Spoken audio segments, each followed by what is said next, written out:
aujourd'hui je vous fais une vidéo sur les trucs beauté que j'utilise, des trucs que j'utilise soit tous les jours ou de temps en temps, mais que je sais qu'ils fonctionnent, en tout cas qui fonctionnent pour moi. Et j'aimerais ça vous partager mes petits trucs, que ce soit côté vestimentaire, maquillage, beauté, les ongles. Donc écoutez ce qui suit, vous allez pouvoir connaître mes trucs beauté quotidiens.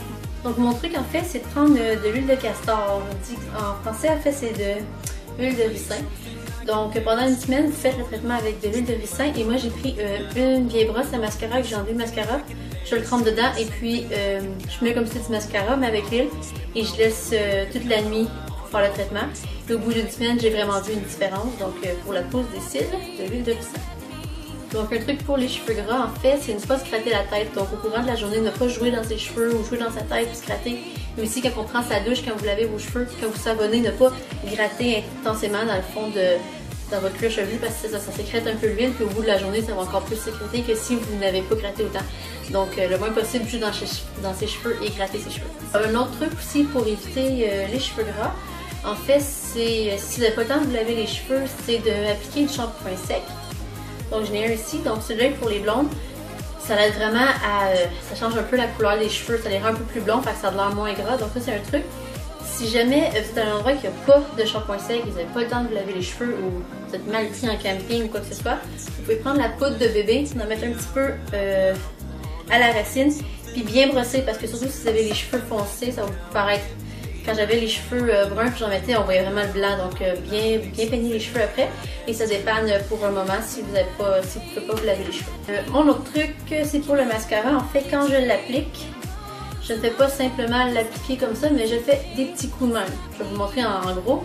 Si j'applique comme ça ici, en donnant des petits coups, ce que ça fait, c'est que ça sépare bien le produit puis ça évite de faire les grumeaux.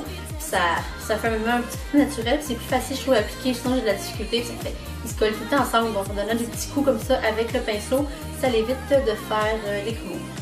Si un matin vous trouvez que vous avez de l'air fatigué, puis vous n'avez pas le temps, vous venez d'étudier toute l'année pour un examen, vous n'avez pas le temps de vous maquiller, vous n'avez pas le temps d'être prête pour l'école, puis vous voulez un peu atténuer l'effet de fatigue puis des grosses cernes, ce que vous pouvez faire, en fait, c'est mettre plus l'emphase sur vos lèvres. Donc en appliquant un rouge à lèvres beaucoup plus contrastant, mettons rose, rouge foncé, puis en fait vraiment, que ce soit un gloss ou un baume pour les lèvres, vraiment quelque chose de foncé qui va attirer l'œil sur vos lèvres et non sur la partie de vos yeux qui sont fatigués. Un autre truc aussi pour avoir l'air plus réveillé, en fait, c'est d'appliquer un crayon blanc ou beige. Personnellement, je préfère le crayon beige dans la muqueuse du bas ici. Donc ça illumine le regard, ça allonge un peu le blanc de vos yeux, va être un petit peu... il va paraître plus long, donc pour éliminer et avoir l'air plus réveillé, appliquez du blanc dans la partie de la muqueuse inférieure.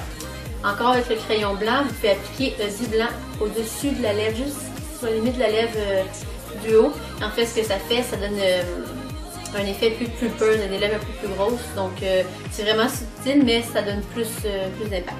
Même chose aussi avec le crayon pour travailler sur les ongles. Quand vous faites le contour de votre visage avec du bronzer, vous pouvez en mettre aussi sur le coin de votre nez. Ça va créer un effet d'ombre et votre nez va paraître un petit peu moins large. Un truc pour faire garder votre parfum plus longtemps sur votre corps, pour que l'odeur dure un peu plus longtemps. Moi personnellement, l'odeur ne tient pas.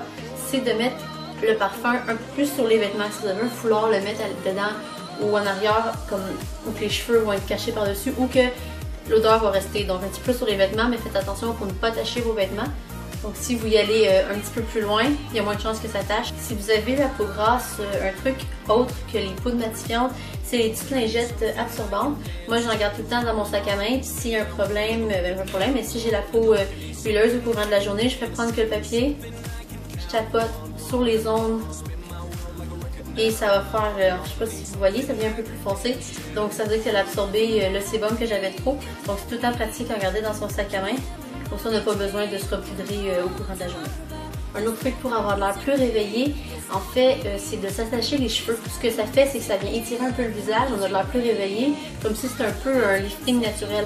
Donc, puis en plus, c'est super facile à faire, puis on sauve du temps le matin. Donc. Une étape qui n'est pas à négliger dans le maquillage, c'est de faire ses sourcils. Je les ai pas faites aujourd'hui, mais ce que ça fait, en fait, quand on les fait, c'est vraiment définir le visage, encadrer les yeux, puis c'est vraiment ressortir les yeux. C'est certain qu'il faut choisir la couleur qui ressemble à nos sourcils. mais il y a plusieurs manières, que ce soit avec des crayons, des gels ou de la poudre. Donc ça vient vraiment cadrer le visage et je vois vraiment une différence quand je le fais et quand je ne le fais pas. Donc, mon truc préféré pour ce qui est du visage, en fait, c'est les bébés crèmes. Moi, j'aime pas mettre le fond de teint, je trouve que c'est pesant, puis ça me donne souvent des boutons. Donc une bébé crème, c'est beaucoup plus léger. Ça vient mettre une couleur, ça vient unifier le teint, mais ça n'est pas trop épais. Il y en a beaucoup aussi qui ont du FPS pour l'été. Donc un truc beauté, aussi apporter quand on va en voyage, on a juste besoin d'un produit, puis ça fait super plein de belles choses dans le visage. Un bon moyen pour bien s'hydrater, c'est pour le corps, c'est d'appliquer notre crème hydratante immédiatement en sortant de la douche. Comme ça, nos pores sont déjà bien ouverts et puis ça l'imbibe bien. Et notre peau est encore plus hydratée que si on le fait à un autre moment de la journée. Petit truc qui s'applique pour le visage et pour les cheveux. En fait, l'eau chaude étire les pores, que ce soit dans la peau ou dans les cheveux. Donc, on se lave à l'eau chaude, mais quand on a terminé, on se rince avec un gel froid, que ce soit après s'avoir lavé le visage ou les cheveux. Ça vient resserrer, mettons, les pores des cheveux, les pores de la tête. Et nos cheveux sont plus brillants par la suite. Puis c'est bon aussi pour les cheveux, se laver à l'eau froide. Donc, une fois terminé, faire un jet d'eau froide, que ce soit le visage ou les cheveux. Les trucs que j'utilise, en fait, pour me raser, oui. Je suis pas une fan des crèmes à raser, donc pour les jambes, j'utilise soit d'huile pour bébé ou dans la douche, je prends du revitalisant que j'applique sur mes jambes pour me raser. Je trouve que ça l'hydrate bien, ça sent bon et puis j'ai jamais ça me pique jamais après. Donc, à éviter d'utiliser ces produits-là pour peut-être d'autres parties du corps, pour les peaux qui sont plus sensibles, mais pour les jambes, je vois aucun problème et puis ma peau réagit très bien. Ce que je prends pour hydrater mes lèvres, en fait, c'est pas super compliqué. Je prends une brosse à dents. Et puis je me brosse les lèvres une fois que je suis dans ma routine pour le visage. Je me brosse les lèvres et puis ce que ça fait, c'est que ça vient tout enlever les petites peaux mortes. Et ensuite je peux appliquer, après ça je peux appliquer un baume à lèvres pour bien hydrater, mais c'est un bon exfoliant, pas compliqué. Pour les ongles, j'ai découvert depuis un petit bout de temps. En fait c'est comme des blocs pour polisser les ongles. Celui-là c'est un nouveau, j'ai trouvé au Dollarama de Revlon. C'est que j'utilise tout le temps ça.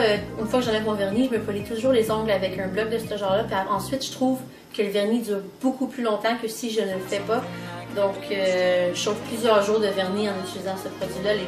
Un produit pour les ongles, donc les vernis transparents. Vous pouvez les mettre sur certaines de vos bagues qui sont un peu plus cheap que je pourrais dire, dans le fond, qui perdent la couleur, qui déteignent sur vos doigts. Vous en mettez sur la bague et en fait, ça va empêcher un peu le produit de vieillir plus rapidement. Donc c'est un truc qui fonctionne super bien puis ça se voit pas non plus sur le produit.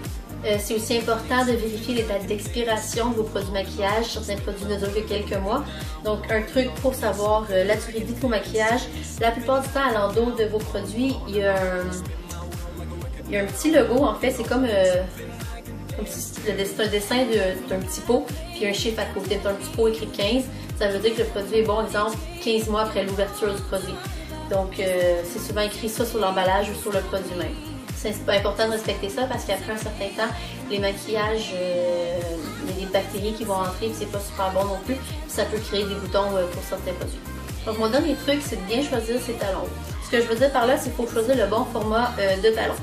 Dans le sens que si vous avez une jambe beaucoup plus étroite, vous pouvez aller avec un talon aiguille. Si vous avez une jambe ou un mollet qui est plus fort, allez-y avec un talon qui est plus large.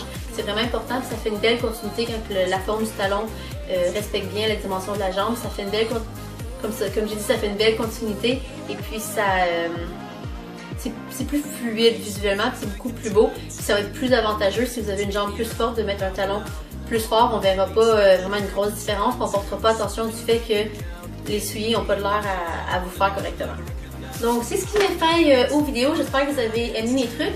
Vous pouvez commenter en bas s'il y a des trucs que vous utilisez comme moi ou si vous voulez me partager de vos trucs qui fonctionnent super bien. Donc on se voit dans une prochaine vidéo. À bientôt!